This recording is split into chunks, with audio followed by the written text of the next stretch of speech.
To begin questioning, I shall defer to Dr. Marshall. Chairman and Ranking Member, thanks for holding this hearing. And I'm always amazed how often in this committee we agree on the same goals. We all agree that there are affordability issues today. They're results of 4 years of inflation from 2021 until the start of this year. And of course, inflation is cumulative. We saw that nowhere more than in housing and healthcare, transportation and food costs, often those going up 20 to 25%. And education costs are going up as well. I guess sometimes where we differ on the solution is just throwing more money at it. That's more federal spending on tuition is just going to drive that inflation up. And that isn't really making it more affordable. It's just shifting the cost from students and shifting it to the federal government. And like one of our witnesses, I was a first-generation college student. I was that student who had the choices between going to the university, but I chose to go to a community college. I was a varsity athlete, working 3 jobs, just like you described. In medical school, I had the choice between borrowing money or joining the Army. So I joined the Army as well, the Army Reserve, and specifically. So there's other choices out there other than just getting more money from the federal government. And by the way, no one said this should be easy. No one said it should be easy. I'm so grateful for those experiences, those part-time jobs I had to take. I learned so much at those, from working at a sale barn to working in the toy department of Walmart and a bartender. Those were all great experiences that helped me to become a better doctor. Ms. Hicks, we'll start with you.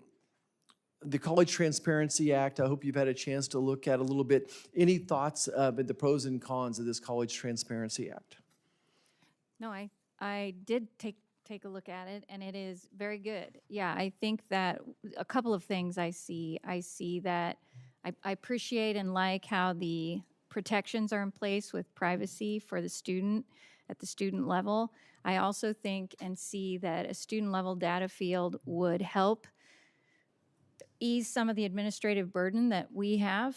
I think any policy that helps me spend more time on an interaction with a student is a good policy, and takes me away from doing the reporting. Great.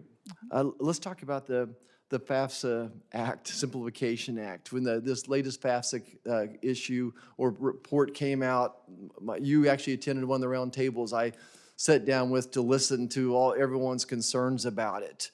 And I haven't heard as much lately about it. Did we get the problem solved, and how did it get solved? Yeah, I think that the department worked really hard to do testing this time around, and it is delightful to fill out from a nowadays. government Yes, product. delightful. Yeah, it takes less than 10 minutes per contributor. Nights, I usually go out to the local high schools and help them do financial aid nights and help people fill out the FAFSA. We used to spend hours at those helping people. We spent, I think the last one at my local Little Burden High School, we were there for 30 minutes and everybody was done. It was great. Great. Probably my last question, I'll stick with you, Ms. Hicks. What are some actions we could take to ensure it is clear to students what kind of aid they are receiving? Is the way different schools provide this information to students uniform across schools? So I think